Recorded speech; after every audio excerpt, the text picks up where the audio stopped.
ꯃꯌꯥꯝ ꯃꯅꯤꯄꯨꯔ ꯇꯣꯞ ꯆꯦꯅꯦꯜꯗꯒꯤ ꯚꯤꯗꯤꯑꯣ ꯑꯃꯠꯇ ꯑꯞꯗꯦꯠ ꯇꯧꯖꯒꯦ ꯑꯗꯨꯒ ꯁꯤꯒꯤ ꯚꯤꯗꯤꯑꯣꯁꯤ ꯃꯌꯥꯝ ꯍꯧꯗ꯭ꯔꯤꯉꯩꯒꯤ ꯃꯃꯥꯡꯗ ꯌꯥꯔꯤꯃꯈꯩ ꯃꯌꯥꯝ ꯁꯤꯒꯤ ꯚꯤꯗꯤꯑꯣꯁꯤ ꯁꯤꯌꯔ ꯇꯧꯕꯤꯌꯨꯀꯣ ꯁꯤꯌꯔ ꯇꯧꯕꯤꯌꯨ ꯍꯥꯏꯗꯤ ꯃꯌꯥꯝ ꯄꯨꯝꯅꯃꯛ ꯂꯣꯏꯅ ꯈꯪꯅꯕꯒꯤꯗꯃꯛꯇ ꯉꯁꯤꯃꯛ ꯅꯣꯇꯤꯐꯤꯀꯦꯁꯟꯁꯤ ꯔꯤꯂꯤꯁ ꯇꯧꯕꯅꯤ ꯊꯣꯛꯂꯛꯄꯅꯤꯀꯣ ꯁꯤꯒꯤ ꯃꯥꯒꯤ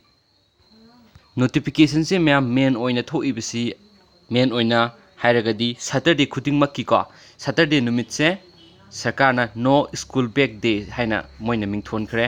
हाइदी नो स्कूल बैग डे हाइबको नो स्कूल बैग डे सि कमाइन करी मरमगिदमक्ता थोलिनो हाइबदु मेम सौराकपा मरसि नोटिस सिदा थोएको नोटिस सिसु मेम पाबियो मेक सेंगना कनो तौरबने अदुम पाबियो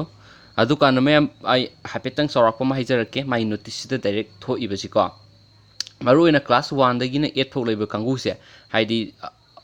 Sunday sorry Monday dagina Saturday fau school ka base aduki matik ai angang masa sing class 1 and 8 pokele kangu sing ji angang masa ngatani na hadi masada laina tinagi oiba adu masada comfort oijadaba ko adugumba inconvenience gum kan masada thokpa dugumba si haise lots of inconvenience health problem and discomfort of them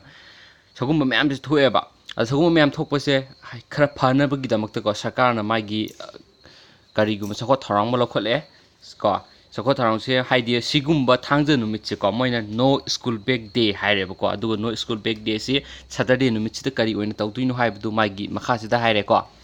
finding hard to find any quality time for life skill activities including games and sport ko extra core circular activities etc which can help in their holistic personality development and growth idea sigumna singbase hapsil ebako aduga mayam point number 3 sung pathok sarake whereas the Department of Education school is of the considered view that the focus is on that will be more on the areas of providing a holistic development of the student by making school a joyful place for learning and considering the above circumstance and with an objective to reduce the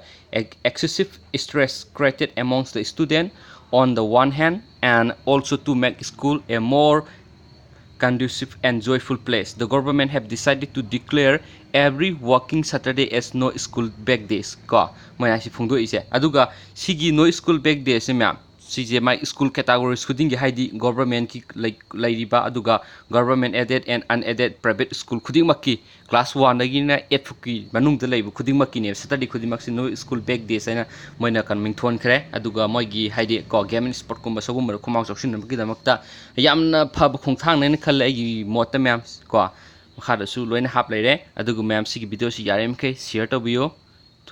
si notice T Ranjit Singh ko Commissioner Education Government of Manipur